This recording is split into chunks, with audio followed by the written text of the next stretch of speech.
Equipotential lines, E-fields, electric potentials work, and this is a review. So this is not an example of any tutorial problems or solutions to example problems. Just a basic review of some of the concepts. All right, to begin with, I've got a point in space. Let's say it's a positive charge in space. An E-field is a path a positive particle would take. So we say our E-field will look like this, going away, because if I had a positive particle, it would be repelled from this positive charge.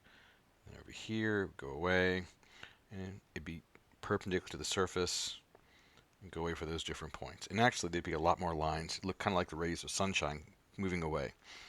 But I'm not going to draw them all just for time, and it's not the best drawing. So here's our positive charge. And let's say I look at a point in space. Look at this point right here, and I measure its electric potential. Now I can measure it, or I can calculate it according to our equation that says V is equal to KQ over R, where that Q is the Q in the middle there in the red circle. And then I go up here and I measure the electric potential. Let's say it's right about there, and I get 100 volts. And then I measure it over here, and it's, let's see, it's right about here. And that's 100 volts. And then I'll measure it somewhere down here. Let's say it's right about there, and that's 100 volts. And then if I connect these lines, now, so here's what the E-field's going to do, or equipotential lines are going to do. They're going to be perpendicular to the E-field at these locations, and they're equipotential.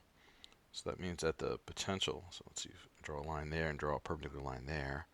This will go around and this will connect like that, and then come back. So the equipotential lines are perpendicular to the E-fields, and we said in the very beginning they're perpendicular to our point charge. Now if this were more than a charge and it was a surface, we'd say the electric field lines are perpendicular to the surface, and that's something we talked about earlier. So they're perpendicular to the surface, and the surface is called an equipotential surface. So it's like the lines where everything's the same equipotential everywhere. Now let's say I have another line here, and I'll move it in, and this also perpendicular, so I can draw a little line here that's perpendicular to the E-field, and I'll go around like that. Kind of goofed it up in the back here, but that's hand drawing. All right, so that's our electric field there. And let's say everything here is 400 volts. So that's 400 volts. That location, 400 volts here, 400 volts everywhere. So every point on this line is 400 volts. All right, we know that the work that is done, the work is equal to Q times V. And I really kind of hate it because it's actually the change in potential, or the potential difference.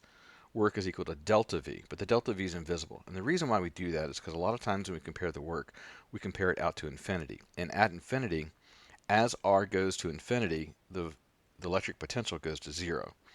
But really, work is the change of potential.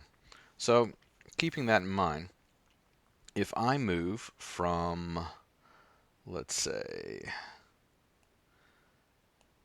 this position here to this position here, I'm moving along the same potential line. So there's no change in potential. But if I move to a different location, let's say from here to here, just a second, between the stars, I've now moved across a different potential. So if I move along an equipotential, no work is done. If I move from one equipotential line to another equipotential line, or from one equipotential surface to another equipotential surface, then work is done. And so this amount of work that's done here, work would be Q times the electric potential difference. The work that's done is actually, let's see,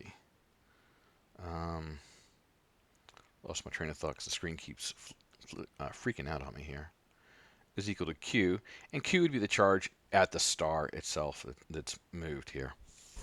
So that would be Q, and the change in voltage. So the final voltage is 400 volts, and the initial is 100 volts. And that's what I'm moving from outside to inside. If I move the other direction, it'd be an opposite sign for the work. So that's the work that's done in this electric potential. So let's look a little bit more about equipotential lines. Let's look at the relationship between equipotential lines and electric fields. So here I have two sets of equipotential lines that don't interfere with each other. One's in red and one's in blue.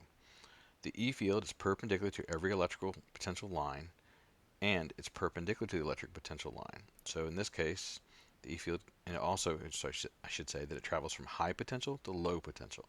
So the E field is going to go from here across the 200, the 180, the 160, and somehow over here it's going to go to the 140, 120, 100, do something like that.